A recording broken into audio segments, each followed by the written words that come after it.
Hi guys, beautiful evening right here at the farm, and I have something very interesting to show you guys. One that most probably you haven't thought about before. Take a look at that, guys. Whoa, that's rabbits, guys. That's rabbits busy enjoying food. Take a look at all that. This is rabbits busy enjoying their food. Now you might wonder what they're eating. They're eating kale. Yeah, so I don't know, I'll move closer to them. Can you take a look at that? Very beautiful. Enjoying the kale inside here. We have two batches. There's another one over there. So we have some of the rabbits running back there.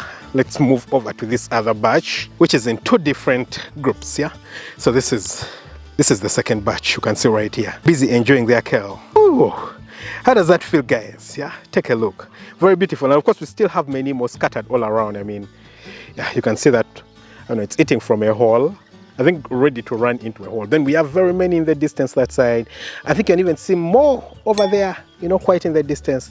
We have more over there. So really quite a number of, rabbits that we do have here. Now, let me tell you something interesting about them. This area that we do have right here was initially not built for rabbits. Initially, when we built it out, it was meant to be an area where we do keep chickens. As you can see as a testament from the chicken house right there in the background, that's one of them. And another one a bit further, the other side, I think you can see it right there, a bit further on in the distance. Those two houses initially were built for keeping chickens. And we were keeping, I would say, free-range chicken inside here. So earlier on, we had actually dual-purpose chickens. Those are the ones we were keeping inside here, yeah? So what we did is that very close by, we have an area where we process feed from. And at around that particular time, we decided, to just try out dual-purpose chickens. Yeah, I decided, dual-purpose chicken would be a great idea to try it out. So we built this chicken house right here and also built the other chicken house later on because the number was too big. I think we had about 500 dual-purpose chicken that we put inside here. The goal at that time was simply to have birds for our own personal consumption, so for meat and things like that. After we raised them, we noticed that there were too many and we sold off, the biggest percentage of them. I think we only remained with like 50 or something like that. They were really big birds. But then later on, after we sold them, we noticed that the house is empty. We didn't want to keep chickens here because it's so much in the central area of the farm. And so we told ourselves, we're not keeping chickens here, especially considering we are doing breeder chickens, and biosecurity is very, very important. Now, this area is about maybe, I don't know, maybe 3 acres, more or less, yeah? Maybe a bit more than that, maybe 3.5 or 4 acres, something like that, this area right here, yeah? So we all fenced it all around. And at that point, again, we had chickens, so we had put a bit of a fence and mesh to prevent chickens from going out and other animals from coming inside, especially since the birds would free range in the evening. But after we let them out, all of a sudden the place was empty and it had no use. So we decided to come up with a great idea. We decided to bring rabbits inside here. Now I'll go over and move and show you what we first did with the perimeter wall, or the fence, to ensure that we don't have the rabbits escape. So you can see this is our fence right here. So first of all, it's a basic, barbed wire and chain link fence, as you can see. And then at the bottom, I don't know whether you can see it clearly, yeah? But at the bottom right here, it's also chain link. At first we had put mesh, but the mesh didn't work. Then we decided to put iron sheets. Now these were West iron sheets, as you can see. A percentage of them was rusted at the bottom. So we just decided to place them right here under the fence. And here, as you can see, there's concrete at the floor to ensure that the rabbits don't dig under. But then the mesh also goes under, yeah? Maybe about almost a meter under the ground, to ensure that, when the rabbits are moving around, if they do decide to dig around on the barrier, they won't creep and get out. So that's what we did on the perimeter wall to preserve the rabbits on the inside. And like I've said, you guys, this is a huge place. I think you can see it all around. You can see the, the fence running all around. And now, in addition to that, at the beginning, we wanted the rabbits to sleep inside the chicken houses. So we did something quite interesting with the chicken houses too, yeah? The places where the chickens were, yeah? Let's move inside and I'm going to show you guys what we actually did with the chicken houses, okay? This is our entrance right here, so we'll enter. The first thing we did was to make it concrete. Yeah, so we poured concrete because first it was gravel, plain maram inside here. So we poured concrete so that, the rabbits cannot dig inside. But then we built also these houses that you can see on the side. So the entire wall on the side has these houses built from brick. And if I can open one of them, You can see inside, yeah? So our goal was that, the rabbits would breed from inside there and reproduce from inside there. So these were simply covers to ensure that, it's a dark area, literally to replicate holes and crevices for the rabbits to get inside there and breed. Interestingly though, guys, our plan actually backfired, yeah? So when we started out, we started with just 12 rabbits. Now, guys, we have quite a number of rabbits. But when we started, it was just 12 rabbits. I think it was like 2 or 3 different breeds of rabbits that we brought here.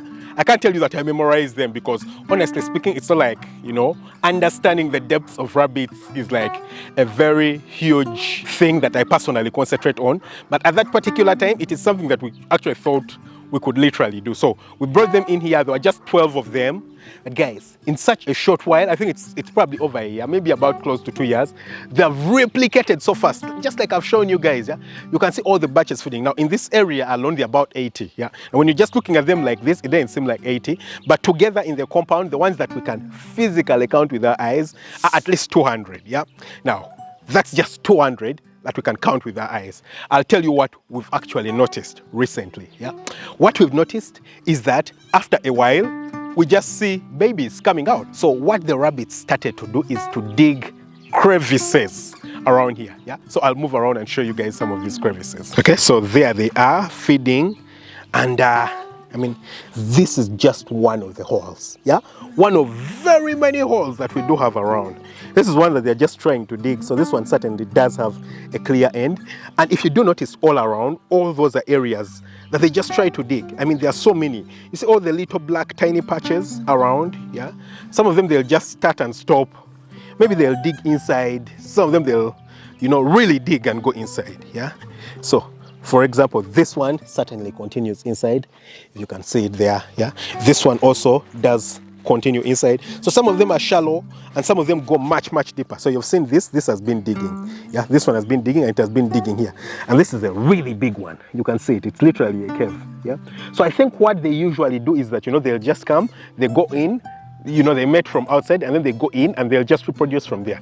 And they'll just stay there and after a while we'll just see, brand new rabbits coming out and the number just keeps increasing, So you might ask me, what type of system is this? Certainly it's free-range rabbits, yeah? It's crazy, but free-range rabbits, yeah? It's the craziest type or system for keeping rabbits that you will ever see anywhere, yeah?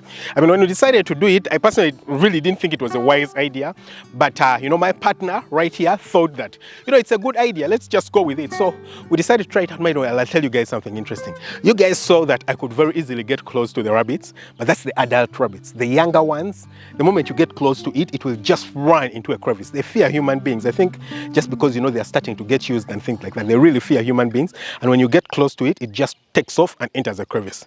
Let's try it out on, one of them, just so you guys to see. I don't know if you guys can see, but right there in the distance, those are 2 tiny young rabbits, yeah? So we'll just move closer to them. You guys, have you seen them taking off? They'll just disappear, yeah? They fear humans, eh? Take a look at that. They just disappear, they just go away, yeah? And if I get closer, and they're going to enter some crevice. Whoop! One has entered, another one has entered, a third one has entered. Okay, they just enter the crevices and it's the bigger one, the mother, that stays outside. So the bigger ones don't fear, the tiny ones just go and enter the crevices. So inside there, somewhere inside there, they have really disappeared. There's a few of them that are hiding, right there. But if I try to move closer to them, they're also, like one right here.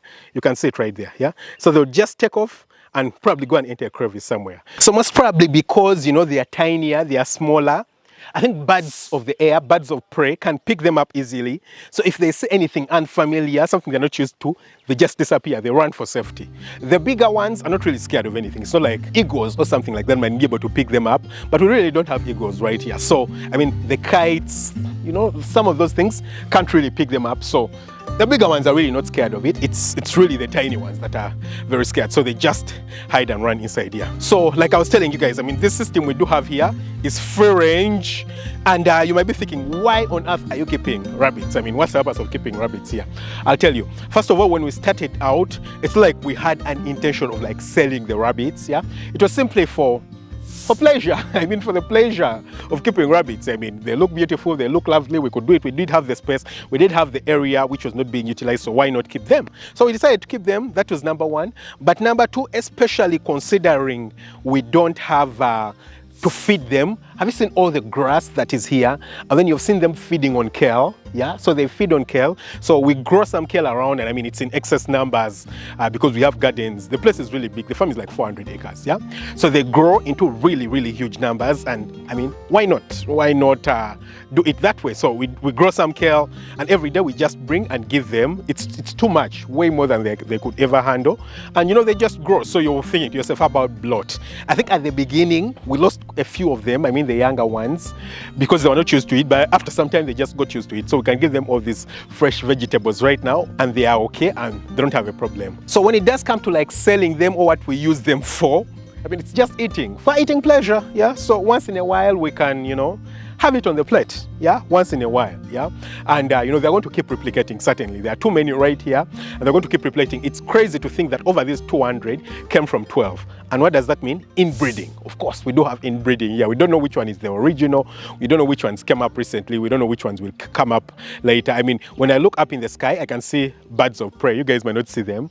And as soon as the birds, you know, start flying around, you see all the rabbits, you know, especially the tiny ones, running to the corners to make sure that, you know, they are protecting themselves from the birds. And I think that's why the tiny ones really take off. The bigger ones, they really remain stable. So like I've said, I mean, there was no goal in terms of like making profit, but simply for the eating pleasure. And they're replicating really beautifully, and they continue to replicate in this area.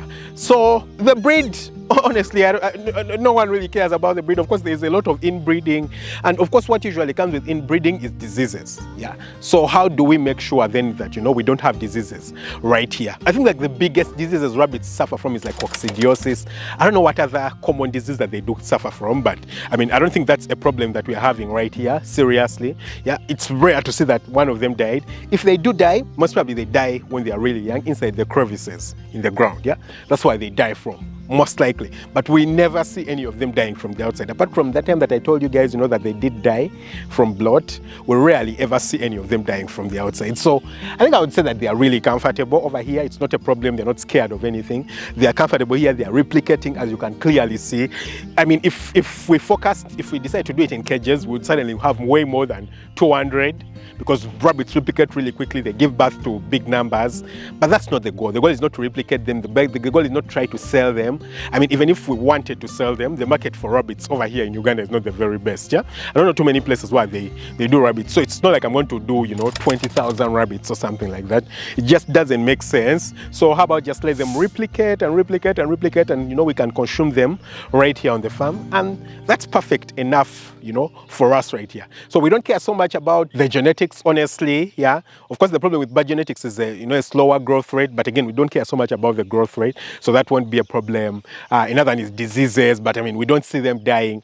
Like I've said, I'm certain that they do die, but they do die in their crevices, most likely, which is also not a big problem for us because we don't see them dying. The ones that should be dying are the ones that are really young and from the crevices, but we see them popping out and coming out, and the numbers are increasing. So it's really beautiful for us. So guys, tell me what you think about such a thing. Would you consider doing rabbits on a free range system? I think it's really beautiful. Of course, if you do have the space, you have the security, the biggest problem you'd encounter is wild cats, yeah? Wild cats, I'll be honest with you. So previously we didn't have that, but right now we do have wild cats that come around, and they can enter and sometimes kill the young ones, yeah? So what we do, or what we decided to do is, you know, we occasionally do poison them. I'm being honest, we do poison them, yeah? So I mean, we just place poison on the boundaries outside, you know, where the dogs can't access, because we also do have dogs right here. And then the rabbits will just come and eat the poison and they'll die. So that's how, you know, we are controlling the deaths from the wild cats. But beside the wild cats, we don't have a problem. The dogs stay on the outside, they cannot get inside here. And it's typically safe for us. So tell me what you think about it. I think I love it. I love the idea, certainly. Of course, it's more like a luxury thing, because I mean, you must have the land that you're really not utilizing to be able to do this. Yeah, that's it. You must have it. If you don't, then it doesn't make economic sense. Yeah, so don't try it unless, you know, you're just doing it for your pleasure. But it's a very beautiful thing, and I love it. Don't forget to hit the subscribe button, smash the notification bell. Catch you very soon with another video. Lots of love. Bye-bye.